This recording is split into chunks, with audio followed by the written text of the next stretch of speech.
26 November 1933 সালের ঘটনা, যখন খাদি অথবা বাড়ির তৈরি করা পোশাক পরা কোনো এক ব্যক্তি কলকাতার জনবহুল এলাকা হাওড়া স্টেশনে দাঁড়িয়ে থাকা জমিদার অমরেন্দ্র চন্দ্র পাণ্ডেকে ধাক্কা মেরে চলে যায়। আর কিছুক্ষণই পরে 20 বছরের অমরেন্দ্রকে হঠাৎই তার ডান বাহুতে ব্যথার অনুভব শুরু হয়।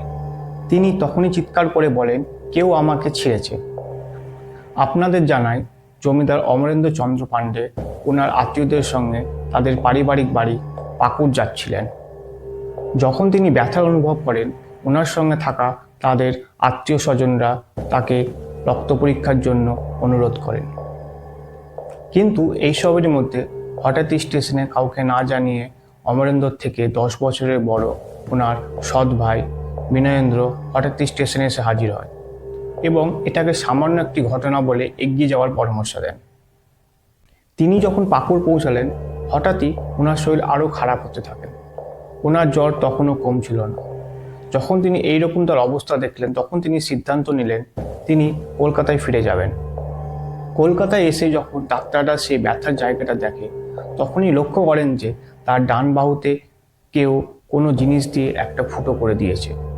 তার কিছুক্ষণ পর অমরেন্দ্র শরীরের আরও অবনতি ঘটতে থাকে। প্রচণ্ড জ্বর, বগলে ফোলাভাব এবং ফুসফুস রোগের প্রাথমিক লক্ষণ দেখা যায়। 3 ডিসেম্বর তিনি কোমায় চলে যান এবং পরের দিন সকালে ওনার মৃত্যু হয়। এবং তার মৃত্যুর পরে ডাক্তাররা জানায় ওনার নিউমোনিয়ার জন্য মৃত্যু হয়েছে। কিন্তু ওনার রক্ত পরীক্ষার রিপোর্ট যখন ডাক্তাররা হাতে পান, তখন লক্ষ্য করেন যে ওনার রক্তে ইয়ারসিনিয়া পেস্টিসিড নামক এক ব্যাকটেরিয়া পাওয়া গেছে, যার কারণে প্লেগ হয়। নমস্কার, আমি অর্পণ আর আপনাদের স্বাগত রহস্য কথায়। ইঁদুর এবং মাছি দ্বারা সংক্রামিত রোগ প্লেগ 1896 থেকে 1918 সাল পর্যন্ত এর মধ্যে ভারতীয় উপমহাদেশে প্রায় 12 মিলিয়নেরও বেশি মানুষের প্রাণ সংশয় হয়। কিন্তু প্রশ্ন হলো, অমরেন্দ্রর মৃত্যুর বিগত 3 বছর আগে থেকে এই প্লেগের মৃত্যুর কোনো খবরই আসেনি। এই হত্যা এতটাই সবার নজরে চলে আসেন যে সেই সময়ের বড় বড় পত্রিকাতেও এই খবর দেখা যায়। টাইম ম্যাগাজিনে এটিকে জীবাণু দিয়ে হত্যা বলে অভিহিত করেছেন। অন্যদিকে সিঙ্গাপুরের স্ট্রেস টাইমস এটিকে পাংচার বাহু রহস্য বলে বর্ণনা করেছেন। কলকাতা পুলিশ যখন এই তদন্তের ভার নিলেন, তখনই এই ঘটনার পিছনে লুকিয়ে থাকা কিছু রহস্য সামনে আসে। কলকাতা থেকে 1900 কিলোমিটার দূরে বোম্বে হসপিটালে জীবাণু চুরির ঘটনা সামনে আসে। আপনাদের জানায়, এই পরিবারের 2 ভাইয়ের মধ্যে পারিবারিক সম্পত্তির জন্য অশান্তি সৃষ্টি হয় ওনার বাবার মৃত্যুর 2 বছর পরে, পাকুড় শহরের কয়লার খনি ও পাথরের খাদানের জন্য। অমরেন্দ্র ছোট ছেলে হলো ওনার শিক্ষাগত যোগ্যতা, মানুষের সঙ্গে ভালো ব্যবহার এবং ঠিক ন্যায়ের বিচার তিনি করতেন বলে সকল কর্মচারীদের কাছে তিনি প্রিয় পাত্র ছিলেন। অন্যদিকে বিনয়েন্দ্র তার জীবনের পুরোটাই নেশা এবং বিনোদনের মাধ্যম দিয়ে কাটিয়ে দিত। আদালতের রিপোর্ট অনুযায়ী অমরেন্দ্রকে হত্যা করার পরিকল্পনা 1932 সালে করা হয়েছিল। বিনয়েন্দ্রর ঘনিষ্ঠ বন্ধু তারানাথ ভট্টাচার্য প্লেগ রোগের ব্যাকটেরিয়া মেডিকেল থেকে চুরির চেষ্টা করেন, কিন্তু তিনি ব্যর্থ হন। এমনও শোনা যায় যে বিনয়েন্দ্র 1932 সালে গরমের সময়ে প্রথম হত্যার চেষ্টা করেন। বিনয়েন্দ্র যখন ব্রিটিশ স্বাস্থ্য কর্মকর্তা ডিপি ল্যাম্বার্টের একটি প্রতিবেদন অনুসারে উৎপাদিত হয়েছিল, তখন তারা দুজনে একটি পাহাড়ি স্টেশনে বেড়াতে গিয়েছিলেন।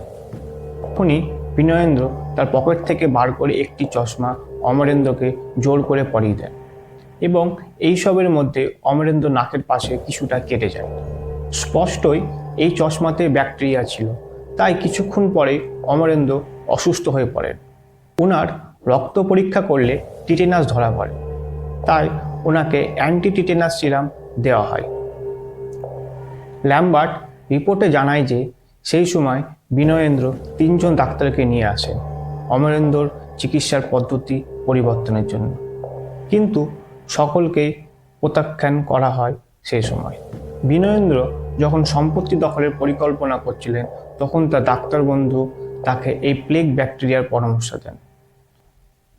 1932 সালের মে মাসে ডক্টর ভট্টাচার্য বোম্বের হাফকাইন ইনস্টিটিউটের পরিচালকের সঙ্গে তিনি যোগাযোগ করেন। ভারতের একমাত্র পরীক্ষাগার যেখানে এই সমস্ত ব্যাকটেরিয়াগুলিকে রাখা হয়েছিল। ল্যাবের পরিচালক বাংলার সার্জেন জেনারেলের অনুমতি না থাকায় তা তিনি সরবরাহ করতে অস্বীকার করেন। একই মাসে ভট্টাচার্য কলকাতার এক ডক্টরের কাছে যান এবং তিনি দাবি করেন যে এই প্লেগের নিরাময় তিনি আবিষ্কার করেছেন এবং তিনি এটি পরীক্ষা করতে চান। আদালতের রেকর্ড অনুযায়ী তিনি এই ল্যাবে কাজ করার অনুমতি পেয়েছিলেন, কিন্তু হাফকাইন ইনস্টিটিউট থেকে এই ব্যাকটেরিয়া পরিচালনা করায় নিষেধ করেছিলেন। 1933 সালে আবার ভট্টাচার্য কলকাতায় সেই ডাক্তারকে হাফকাইন ইনস্টিটিউটে চিঠি লিখতে বাধ্য করেন।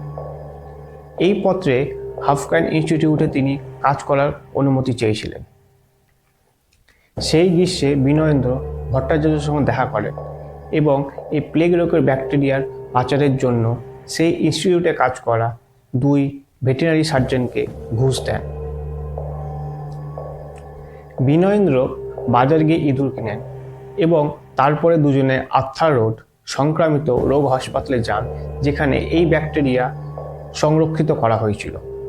বিনয়েন্দ্র কর্মকর্তাদের তার ডাক্তার বন্ধুকে সেইখানে কাজ করার জন্য অনুমতি দেওয়ান, কিন্তু 12 জুলাই পরীক্ষাগারে তিনি প্রবেশ করেন এবং তার ঠিক 5 দিন পরে তার সমস্ত কাজ বন্ধ করে দিয়ে তিনি বিনয়েন্দ্রের সঙ্গে কলকাতায় ফিরে যান।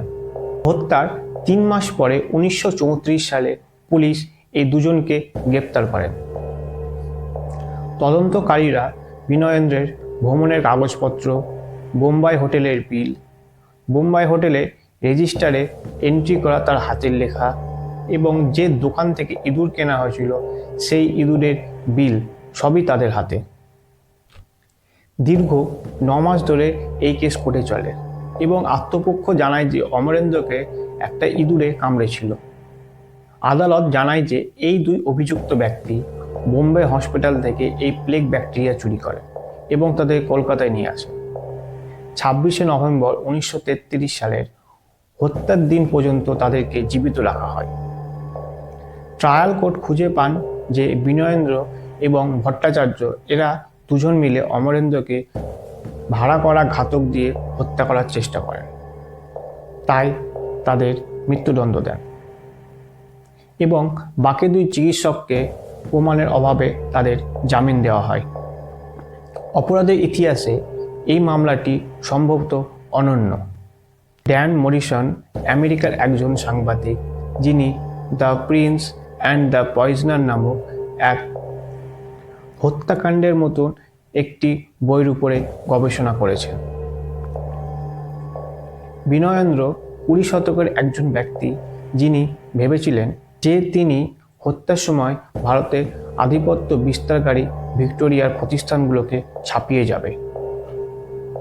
মরিসনের মতে রেলওয়ে স্টেশন হত্যাকাণ্ড পুরোপুরি একটি আধুনিক হত্যা ছিল।